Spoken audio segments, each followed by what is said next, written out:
বন্ধুরা, আপনারা জানেন যে বেশ কিছুদিন ধরেই কিন্তু কোটা সংস্কার নিয়ে যে সারা দেশব্যাপী ছাত্রছাত্রীদের আন্দোলনটি শুরু হয়েছে, সেটি কিন্তু ধারাবাহিকভাবেই কিন্তু অব্যাহত আছে। তো আজকে এই দিনটিতে আসলে পরিস্থিতি কি, আর আরেকটি বিষয় হচ্ছে যে আমরা জানি এই কোটা সংস্কার আন্দোলনকে কেন্দ্র করে ছাত্রছাত্রীরা বিভিন্ন জায়গায়, যেখানে ইউনিভার্সিটি রয়েছে, কলেজ রয়েছে, কিংবা এই সকল জায়গাগুলোর যে মেইন গুরুত্বপূর্ণ যে রাস্তাঘাটগুলো রয়েছে, সেই জায়গাগুলোতে কিন্তু তারা ব্যারিকেড দিয়েছে এবং রাস্তার যাতায়াতটা কিন্তু অনেকটাই প্রতিবন্ধকতা সৃষ্টি করেছে।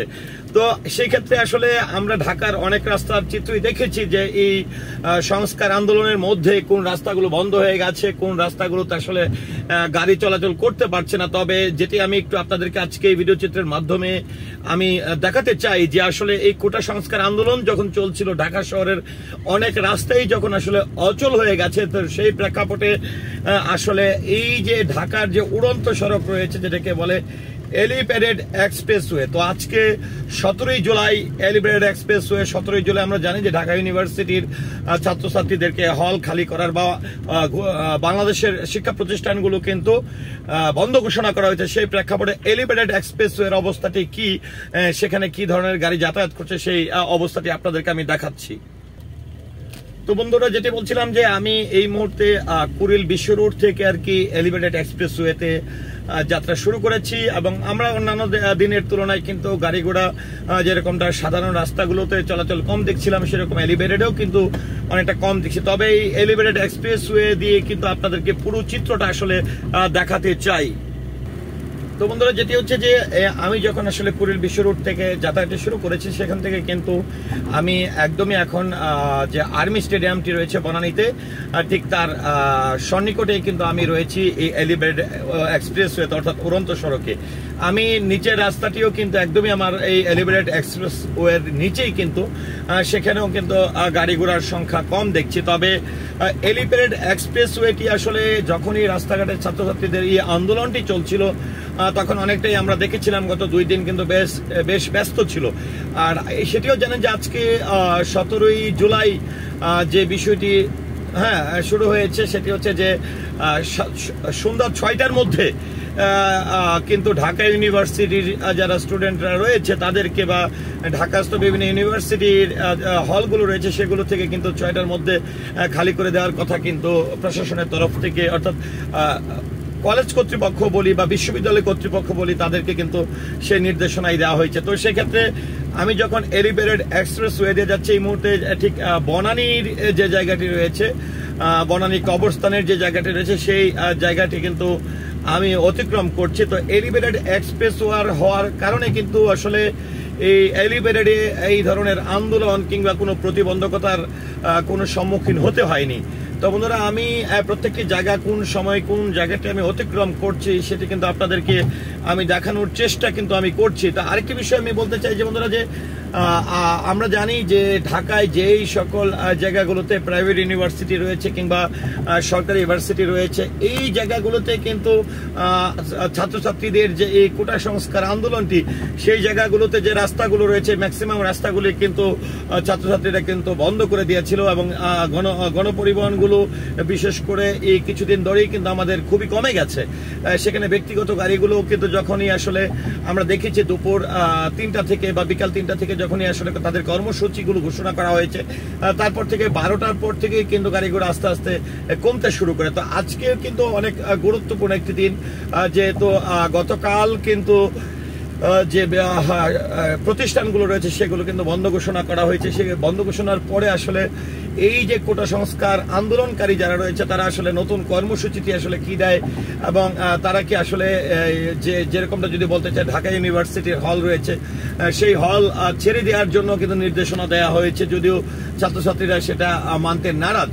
তো সেই প্রেক্ষাপটে কিন্তু আজকে আমি কিন্তু আপনাদেরকে ঢাকা এলিভেটেড এক্সপ্রেসওয়ে, অর্থাৎ যেহেতু আমি এখানে যখনই আমি এই কুড়িল বিশ্ব রোড থেকে যাত্রাটি শুরু করেছি, সেক্ষেত্রে ঢাকার খুবই গুরুত্বপূর্ণ কিছু কিছু জায়গা কিন্তু আমি এই উড়ন্ত সড়ক দিয়ে অতিক্রম করছি। যেমনটা যদি বলতে চাই, বনানী, কাকলী, মহাখালী, তিব্বত, নাভিস্কু, ফার্মগেট, এই যে জায়গাগুলো রয়েছে এটি কিন্তু আমি এলিপ্যাড এক্সপ্রেসওয়ে হওয়ার কারণে কিন্তু আমি কোনো ধরনের রিস্ক কিংবা প্রতিবন্ধকতার কোনো সৃষ্টি কিন্তু আমি দেখছি না। তো বন্ধুরা, আরেকটি বিষয় হচ্ছে যে আজকে খুবই আমি সবসময় যখন আসলে এলিভেটেড এক্সপ্রেসওয়ে দিয়ে যাতায়াত করে থাকি, এখান থেকে দেখুন যে যারা মহাখালীতে যাবে তাদের কিন্তু বামে লেনে যেতে হবে, যারা হাতির জেল যাবে অর্থাৎ কাউরান বাজারের মাথা হাতির জেল যাবে 2.8 কিলোমিটার দূরত্ব, আর এখান থেকে কিন্তু ফার্মগেটের দূরত্ব হচ্ছে 1.4 কিলোমিটার। তো সেই জায়গা থেকে আমি যেটি বলছিলাম যে আসলে এলিভেটেড এক্সপ্রেসওয়েতেও কিন্তু যেরকম আমরা নিচের রাস্তাগুলোতে গাড়ি ঘোড়া কম রয়েছে, সেক্ষেত্রে কিন্তু এলিভেটেড এক্সপ্রেসওয়েগুলোতে কিন্তু রাস্তাতেও কিন্তু আমরা গাড়ি ঘোড়া খুব কম পাচ্ছি। তো আপনারা অনেকে হয়তো চিন্তা করতে পারেন যে যেহেতু সারা ঢাকা শহর অনেকটা স্তম্ভিত, আতঙ্কিত, সেই প্রেক্ষাপটে আসলে ঢাকার এই উড়ন্ত সড়কের অবস্থাটি কি, এটি নিয়ে আসলে জানার আগ্রহের জায়গা থেকে আমার ব্যক্তিগত জায়গা থেকেও মনে হয়েছিল যে আপনাদেরকে যদি আমি এইটুকু ধারণা দিতে পারি তাহলেও আসলে আপনাদের জন্য অনেকটা উপকার আসবে। যেরকমটা যদি বলতে চাই, উত্তরা থেকে যদি কেউ মনে করেন বনানীতে আসবেন কোনো প্রতিবন্ধকতা ছাড়া, মহাখালীতে আসবেন, তিব্বত নাভিস্কুতে আসবেন, কিংবা যদি আপনারা ফার্মগেট যেতে চান, মগবাজার যেতে চান, তাহলে কিন্তু আমি বলবো যে আপনারা জানেন যে এয়ারপোর্ট কাওলা থেকে কিন্তু এলিভেটেড এক্সপ্রেসওয়েটি চালু হয়ে কিন্তু সর্বশেষ হাতির ঝিলের মাথা অর্থাৎ কারণ বাজার হাতির ঝিলের মাথা পর্যন্ত কিন্তু সেটি এখন রানিং আছে। সেক্ষেত্রে আপনারা কিন্তু এই ফার্মগেটকে যেটি মহাখালীর যে ভয়টি আছে সেটি কিন্তু আপনারা অতিক্রম করতে পারবেন এলিভেটেড এক্সপ্রেসওয়ের মাধ্যমে। আপনারা বনানী কাকলিটিও কিন্তু অতিক্রম করতে পারবেন এলিভেটেড এক্সপ্রেসওয়ের মাধ্যমে। তো বন্ধুরা, এখান থেকে দেখুন যে বাম পাশে নেমে যাওয়ার রাস্তাটা হচ্ছে ফার্মগেট, অর্থাৎ বামের লেনটি ধরে একদমই পাশে লেনটি ধরে যদি নেমে যেতাম তাহলে আমি চলে যেতাম একদমই ফার্মগেটে। তো আমি সোজা আসলে যেহেতু মগবাজার কাউরান বাজারের দিকে যাচ্ছি, সেক্ষেত্রে আমি একদমই সোজা শেষ সীমানায় যে নামবো। এখান থেকে হাতির ঝিলের দূরত্ব হচ্ছে 800 মিটার। তো দেখুন একদমই অনেকটাই ফাঁকা। আমার সামনে একটি গাড়ি, তার সামনে কিন্তু একটি গাড়ি লক্ষ্য করছি, তবে একদমই নিরাপদ। আপনারা যারা আসলে একদম এয়ারপোর্ট থেকে বনানী, মহাখালী কিংবা মগবাজার, কাউরান বাজার এই সকল জায়গায় আসতে চান, তাহলে আমি অবশ্যই সাজেস্ট করবো ব্যক্তিগত গাড়ি হলে তারা অবশ্যই আপনারা এলিভেটেড এক্সপ্রেসওয়েটি ব্যবহার করবেন। তাহলে আসলে কোনো ধরনের ভয় ভীতি বা কোনো প্রতিবন্ধকতার আসলে সম্মুখীন আপনাদেরকে হতে হবে না। তো বন্ধুরা, আমি কিন্তু প্রায় খুবই কাছাকাছি চলে এসেছি কাউরান বাজারের যে এই জায়গাটিতে এসে হাতির ঝিলের মাথায় নেমেছে। আমার বাম পাশে বিএফডিসি বাংলাদেশ চলচ্চিত্র উন্নয়ন কর্পোরেশন, সেটি কিন্তু একদমই বাম পাশে নিচের দিকে। আর এখানে যাত্রাবাড়ি সায়দাবাদের যে লেনটি রয়েছে এলিভেটেড এক্সপ্রেসওয়ের, সেই কাজ কিন্তু এখনো চলমান রয়েছে।